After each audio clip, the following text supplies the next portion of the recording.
Left అవ్వకండి.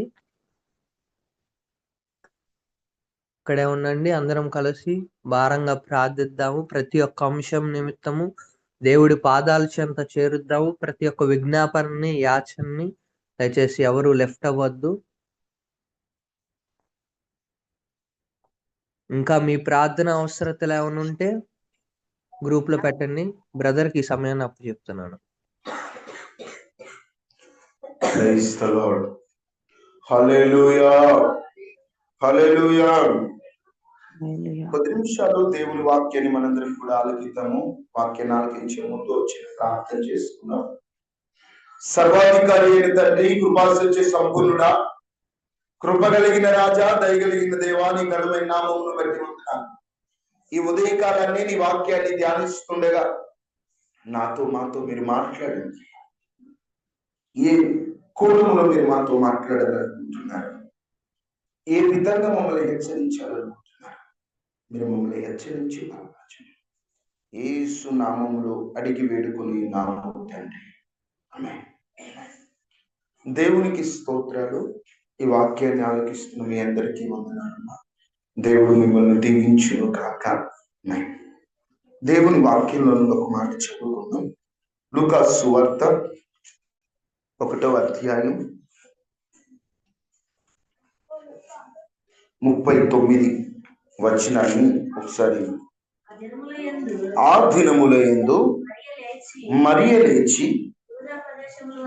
యూదా ప్రదేశములోని కొండ సీమలోనున్న ఒక ఊరికి త్వరగా వెళ్ళి జకరియా ఇంటిలో ప్రవేశించి ఎలిజబెత్తుకు వందనము చేసెను.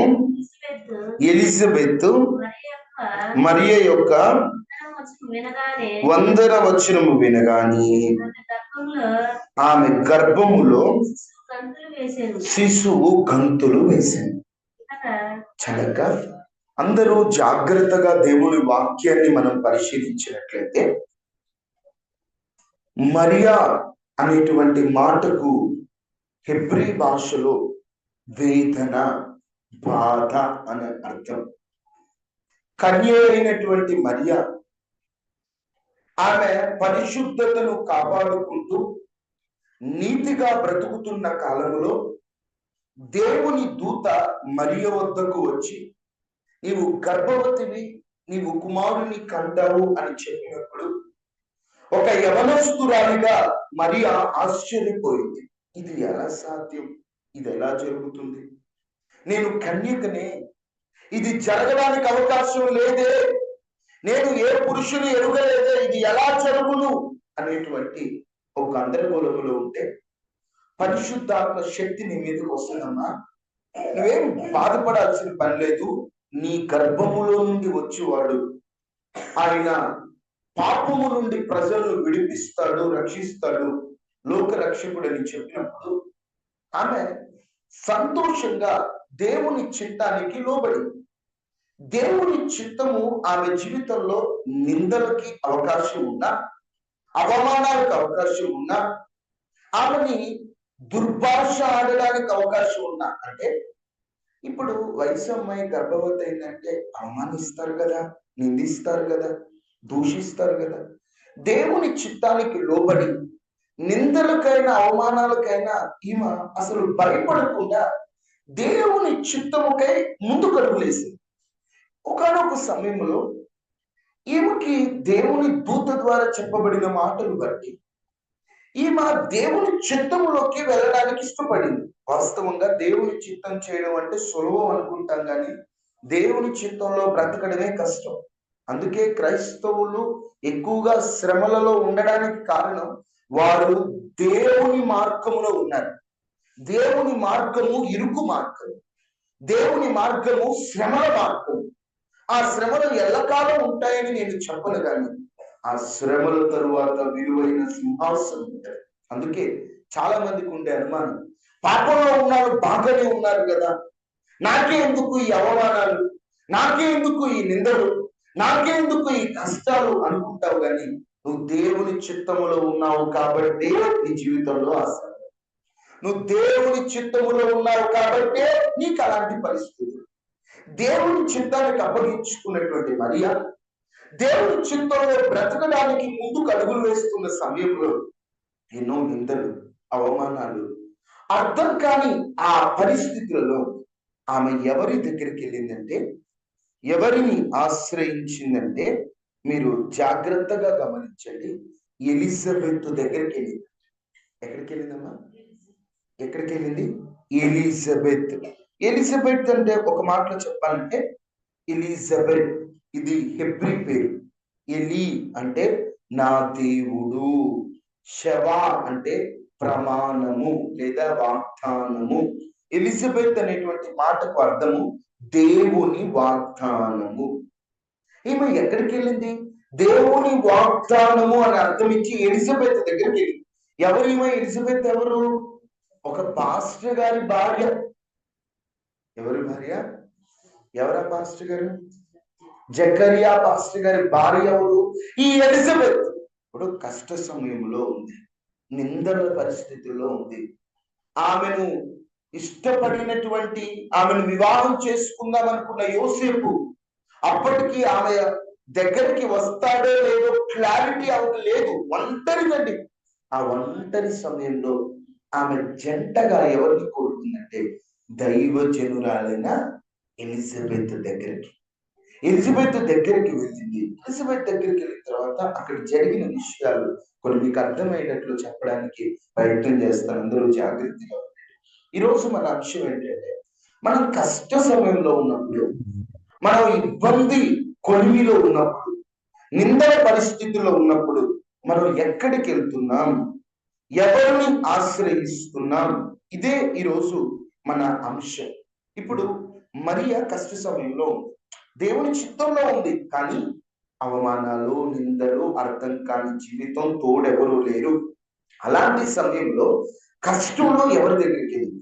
ఈరోజు నీ జీవితంలో కూడా నీ మనసుకు కష్టం అనిపించినప్పుడు, నీ హృదయానికి వేదనగా అనిపించినప్పుడు, ఎవరికి చెప్పుకోలేని బాధతో కుమిలిపోతున్నప్పుడు, నీ మనస్సు ఏం కోరుకుంటుంది?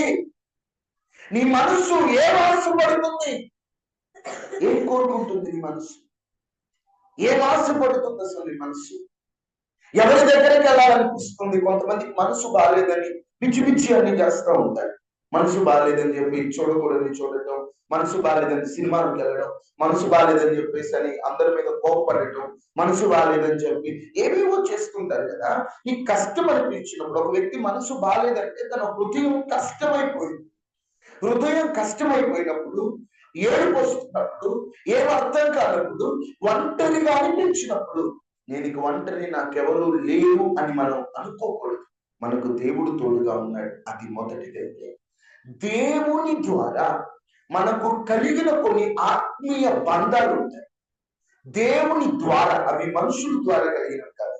దేవుని ద్వారా మన జీవితంలో కొన్ని ఆత్మీయ సహవాసమైన బంధాలు ఉంటాయి. వాటిని మనము ఆశ్రయించాలి.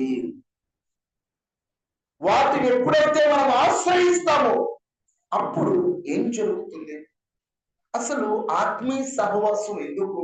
మరియ జీవితంలో ఎలిజబెత్ సహవాసం చేయడం ద్వారా మరియకు వచ్చినటువంటి ఆ యొక్క భాగ్యము లేదా ఆ బలం ఎలా ఉందో కొన్ని మాటలు మీతో పంచుకుంటాను.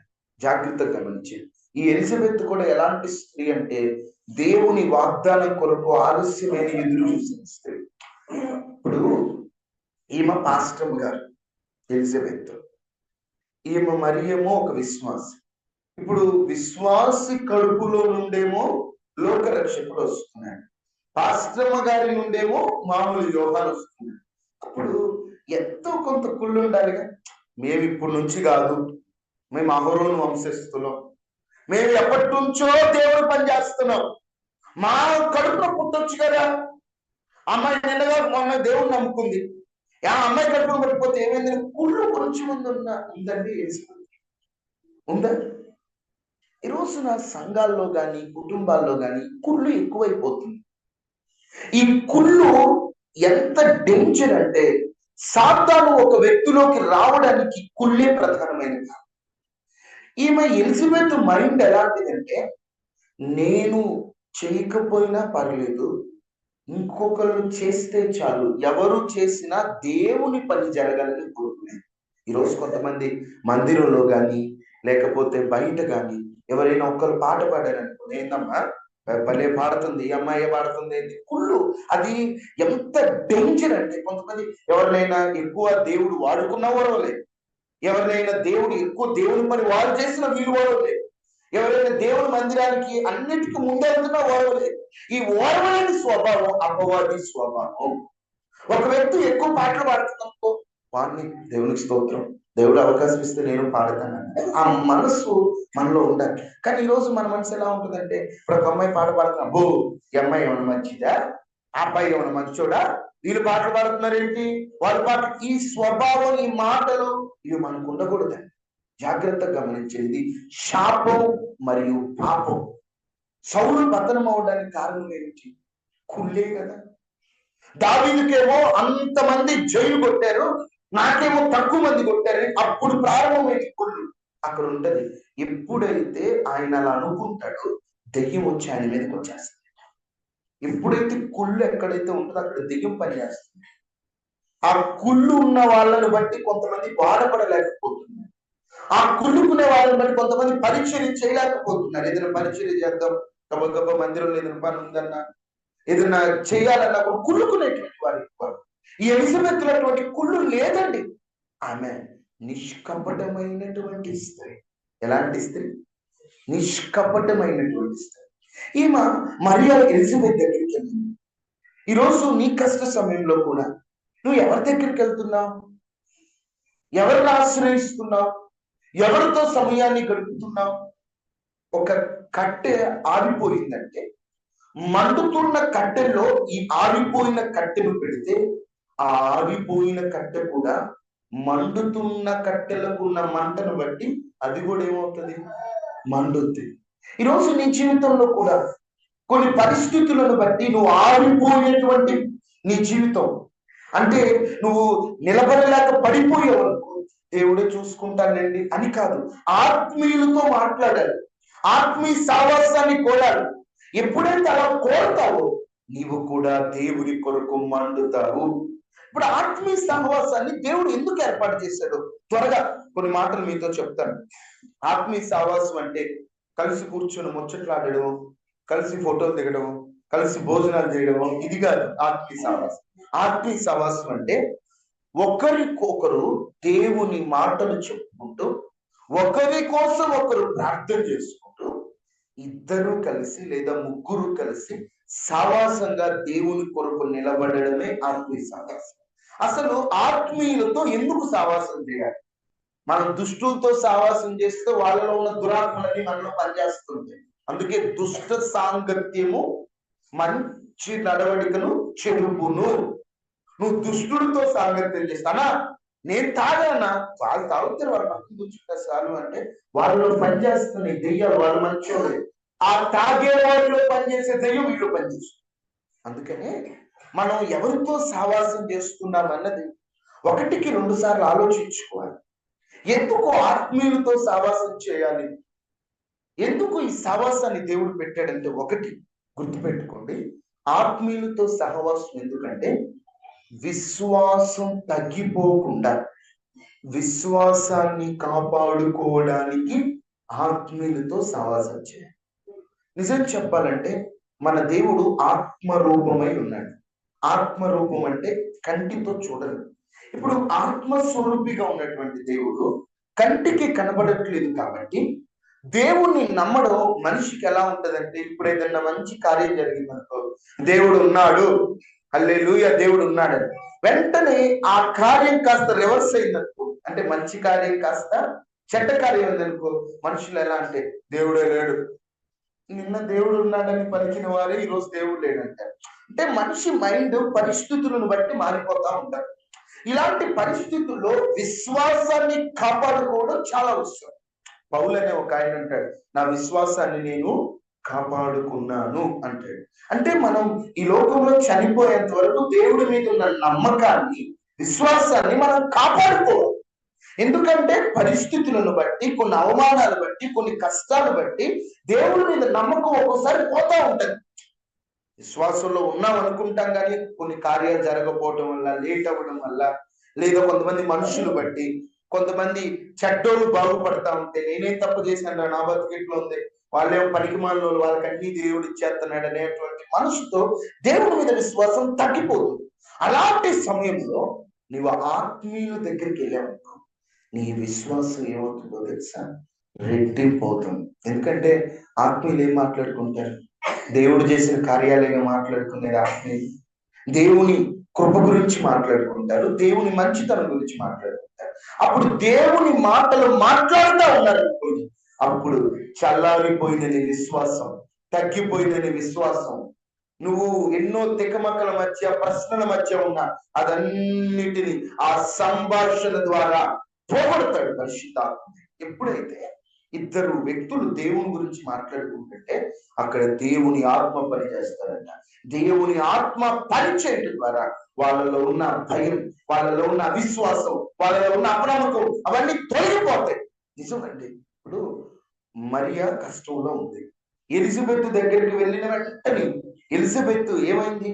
పరిశుద్ధాత్మతో నిండుకొనినదై అని అక్కడ రాయబడింది. అంటే ఇప్పుడు వీళ్ళిద్దరు దేవుని మాటలు మాట్లాడుకున్నట్టు అక్కడ ఎవరు పనిచేస్తున్నారు? పరిశుద్ధాత్మ దేవుడు. ఆత్మ సంభాషణ జరుగుతుండగానే ఆత్మ దేవుడు పనిచేస్తాడు.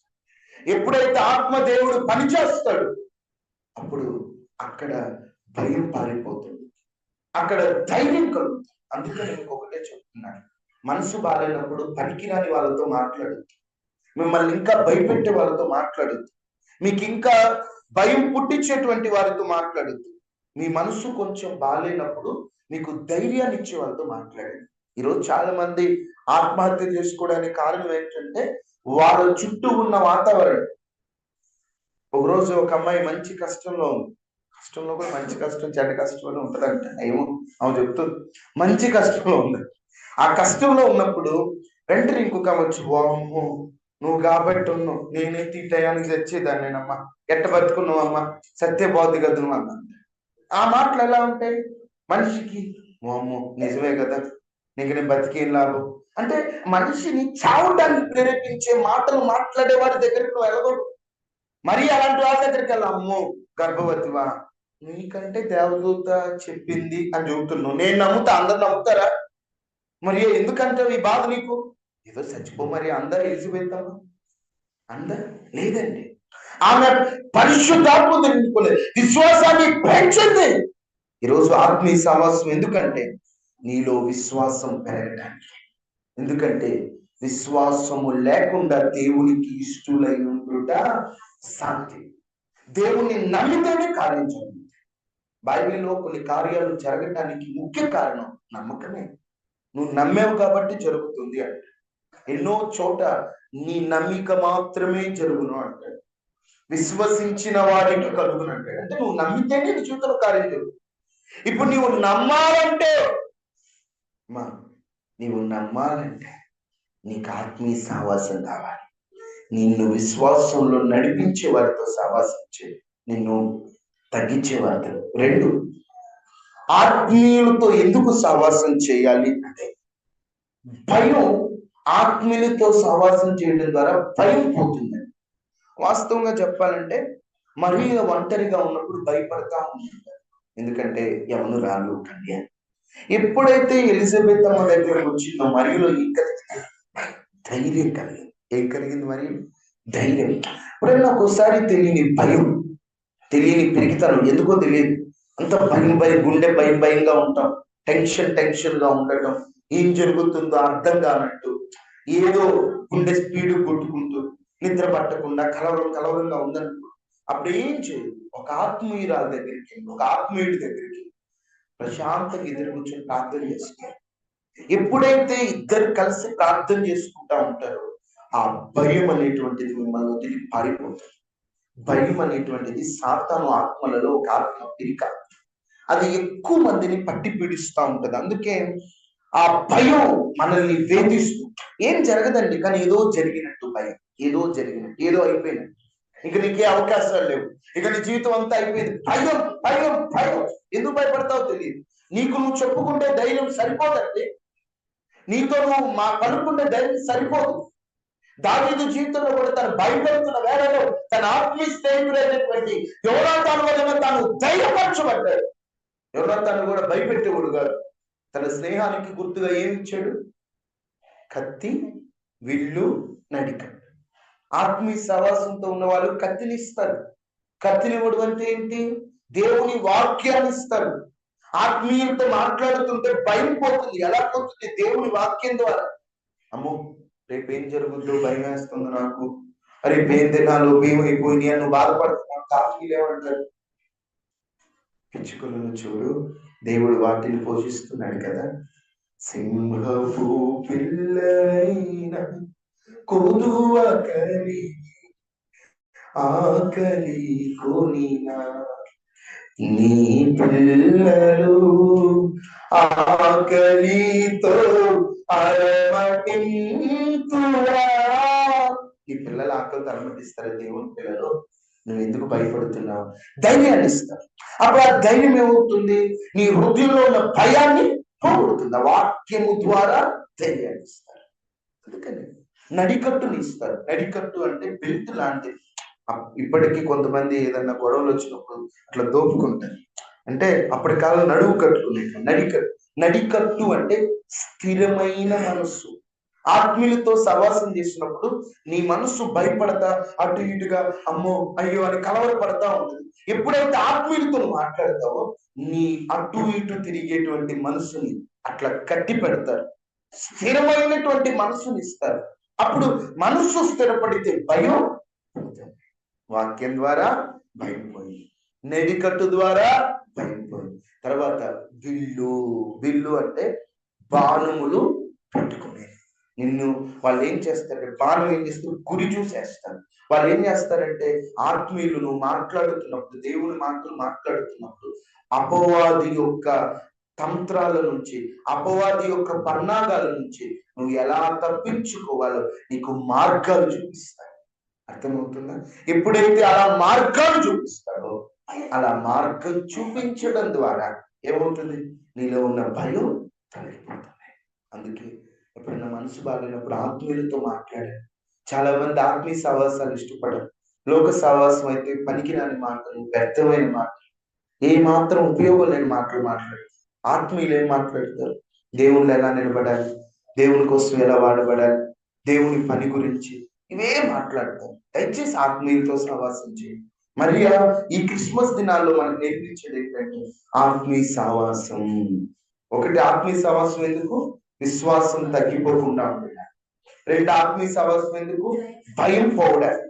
మూడు, ఆత్మీయ సహవాసం ఎందుకంటే ఇక్కడ చాలా వచనాలు ఉన్నాయి, వాటిని వివరించడానికి సమయం లేక నేను స్పెసిఫిక్ గా చెప్పాను. మూడోది, ఎందుకు మనం ఆత్మీయులతో సహవాసం చేయాలి? మరి ఎందుకు ఎలిజబెత్ దగ్గరికి అమ్మ ఆలోచించాడు, నన్ను ఎందుకు ఆత్మీయులతో సహవాసం చేయాలంటే, మూడోది ఇక్కడ రాయబడి ఉన్నటువంటి మాట ప్రకారం దేవుడు ఒక్కొక్కసారి ఒక్కొక్క రూపంలో మనతో మాట్లాడతాడు. ఒక్కొక్కసారి వాక్యం ద్వారా మాట్లాడతాడు, ఒక్కొక్కసారి కళల ద్వారా మాట్లాడతాడు, ఒక్కొక్కసారి దర్శనం ద్వారా మాట్లాడతాడు. ఏదో ఒక రూపంలో దేవుడు మనతో మాట్లాడతాడు. ఒక్కోసారి దేవుడు తన వాక్యం ద్వారా మనతో మాట్లాడినట్లుగా, లేకపోతే కళల ద్వారా మాట్లాడినట్లుగా, దర్శనాల ద్వారా దేవుడు మనతో మాట్లాడాడు. అప్పుడు దేవుని మాట ఏంటో మనకు అర్థం కాదు, కన్ఫ్యూజ్ అయిపోతా ఉంటాయి, ఏం చేయాలి. అప్పుడు దేవుడు ఆత్మీయ సావాసం ద్వారా మాట్లాడతాడు. ఎలా మాట్లాడతాడు? ఆత్మీయ సావాసం ద్వారా.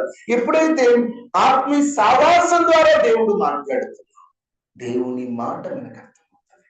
ఈరోజు ఆత్మీయులతో మీరు ఎక్కువ సహవాసం చేస్తారు, వారు దేవుని మాటలు ఎక్కువగా మాట్లాడతారు. ఎలిజబెత్ కూడా మరి గురించి మాట్లాడుతూ ఏమనింది? నువ్వు ధన్యురాలివని. ధన్యురాలివని ఆమెను గుర్తించింది. ఆత్మీయుని గుర్తిస్తారు, ఇదిగో నువ్వు ధన్యురాలివి, నువ్వు దేవుని ప్రణాళికలో ఉన్న వ్యక్తివి. ఒక ఐడెంటిటీ అంటారు ఇంగ్లీష్ లో, అంటే నువ్వు ధన్యురాలివని గుర్తింపుని వాళ్ళు గుర్తిస్తారు. అందుకని ఆత్మీయ సహవాసం చేయాలి. ఎప్పుడైతే మరియా ఎలిజబెత్లు కలిశారో వాళ్ళకున్న భయం తగ్గిపోయింది. వాళ్ళు ఎప్పుడైతే కలిశారో వారు కలిసాక దేవుణ్ణి ఆరాధించారు. ఆత్మీయులతో సహవాసం చేస్తే ఆరాధన మిగులుతుంది, లోకస్తులతో సహవాసం చేస్తే ఆవేదన మిగులుతుంది. మనకు ఆరాధన కావాలి, ఆవేదన కావాలి. చెప్పండి, ఆరాధన కావాలి, ఆవేదన కావాలి.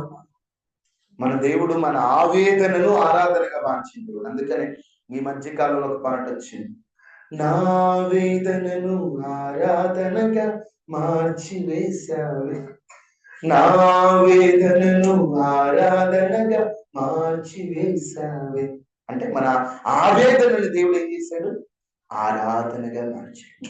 ఎప్పుడైతే వీళ్ళిద్దరు కలిశారో వీళ్ళ మాటలు ఒక ఆమెను ఏమనుకుంటుందంటే, ఇదిగో పనికి మాల ముచ్చట వీళ్ళిద్దరు మాట్లాడుకున్నప్పుడు వీరి మధ్యలో దేవుడు తప్ప మరొక ముచ్చట మాట్లాడారు. అక్క ఏమంది మీ అమ్మ, ఏమంది మీ అమ్మ, ఈ మరియమ్మ ఎలిజబెత్ని మీ వాళ్ళు ఏమన్నారు? లేకపోతే అక్క ఇంటందంట కదా అని పనికి రాని ముసలమ్మ ముచ్చట్లు ఏమన్నా మాట్లాడుకున్నారు? లేదండి. మాట్లాడుకుంటే నీ గురించి, నా గురించి, ఆ దేవుడి గురించి వద్దు. ఇంకా మూడో వ్యక్తి గురించి మనకి అనవసరం. మాట్లాడుకుంటే నువ్వు నేను మధ్యలో దేవుడు చాలు. వీళ్ళ మాటలన్నీ ఎంత చక్కగా ఉంటాయి.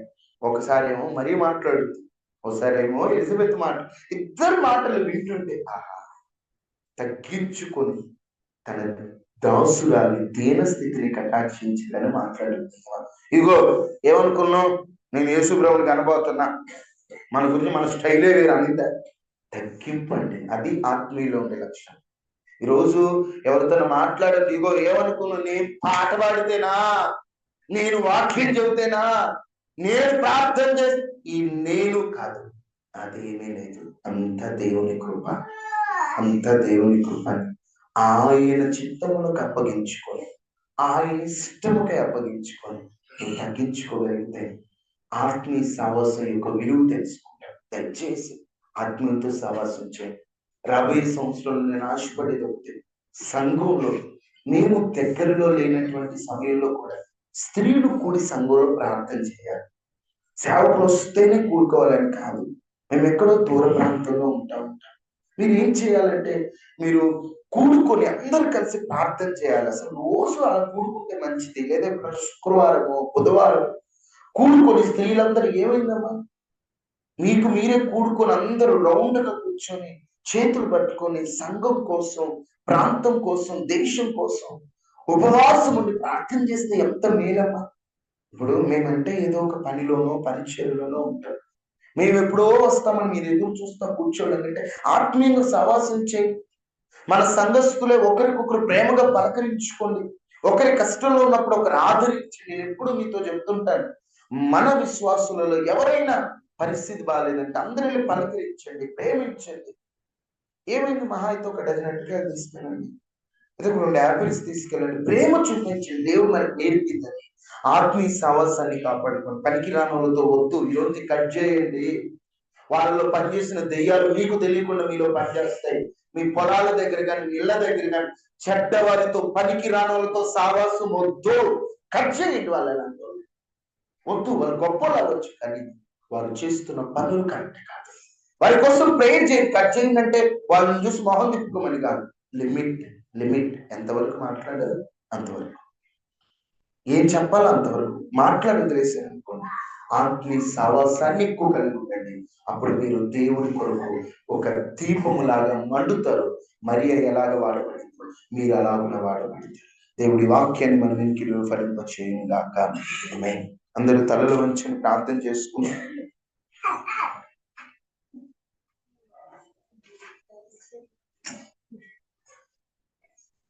అందరూ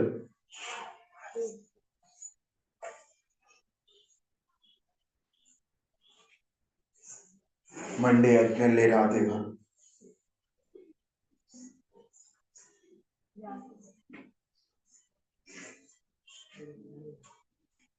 నీ కొరకు మేము మండాలి. మా ఆత్మీయ జీవితం నీ కొరకు మండాలంటే మేమేం చేయాలో మాతో మాట్లాడాలి. మండే అజ్ఞలే రాదేవా, అన్య భాషలతో అభిషేకించు, ఎగసే గాలల్లే నన్ను తాకుమా, జీవనది వల్లే ప్రవహించునా అంత్యకాల అభిషేకం సర్వ జీవుల కోసం కొత్తకాల దినములివి తండ్రి నీ ఆత్మతో నింపుమా అంత్యకాల అభిషేకం సర్వ జీవుల కోసం కొత్తకాల దినములివి తండ్రి నీ ఆత్మతో నింపుమా మండే అత్తల్లరా దేవా అన్య భాషలతో అభిషేకించు ఎగసేవాలల్లే కన్ను తాకుమా జీవనది వల్లే ప్రవహించుమా అంత్యకాల అభిషేకం సర్వ జీవుల కోసం కొత్తకాల దినములివి తండ్రి నీ ఆత్మతో నింపుమా మండే అన్నల్లేరా దేవాలయా అన్య భాషలతో అభిషేకించు ఎగసే కాలల్లే నన్ను తాకుమా జీవనది వల్లే ప్రవహించుమా అంత్యకాల అభిషేకం సర్వ జీవుల కోసం కొత్తకాల దినములివి తండ్రి నీ ఆత్మతో నింపుమా తండ్రి నీ ఆత్మతో నింపుమా తండ్రి నీ ఆత్మతో నింపుమా తండ్రి నీ ఆత్మతో నింపుమా మండే అజ్ఞాని నీ కొరకు మండే సహవాసం నీ కోరుకోవాలయ్యా నీ కొరకు నిలబడాలయ్యా నీ కొరకు వాడబడాలయ్యా నీ కొరకు మండాలంటే ఆత్మీయ సహవాసం చేయాలి అప్పుడు మా విశ్వాసం తగ్గిపోకుండా మాలో ఉన్న భయాలు తొలగిపోయి మేము నీ మాటకు లోబడి నీ మాటను తెలుసుకుని ఉంటాం ఆత్మీయ సహవాసం మేము కలగాలి లోకస్తులతో పాపాత్ములతో మేము దూరంగా ఉండి వారి కొరకు ప్రార్థన చేయాలి మీరు ఆ విధమైన కృప మీరు మాకు అనుగ్రహించండి ఈరోజు విన్న వాక్యం నీరు కట్టి ఫలించండి కన్నీటిని తొలగండి ఇబ్బందులు తొలగించండి సమస్యలు తొలగించండి అయ్యా ప్రతి విధమైనటువంటి వేదనను తొలగించండి మీరు సహాయం చేయండి సహాయకుడు ఉన్నటువంటి వాడు మహోన్నతుడు దయగలిగినటువంటి దేవుడు ఈరోజు విన్న వాక్యాన్ని నీరు కట్టి ఫలించండి యేసు నామమున అడిగి వేడుకొని ఉన్నాము తండ్రి. ఒక్క నిమిషం అమ్మా ప్రేయర్ రిక్వెస్ట్ల కొరకు ప్రేయర్ చేద్దాం.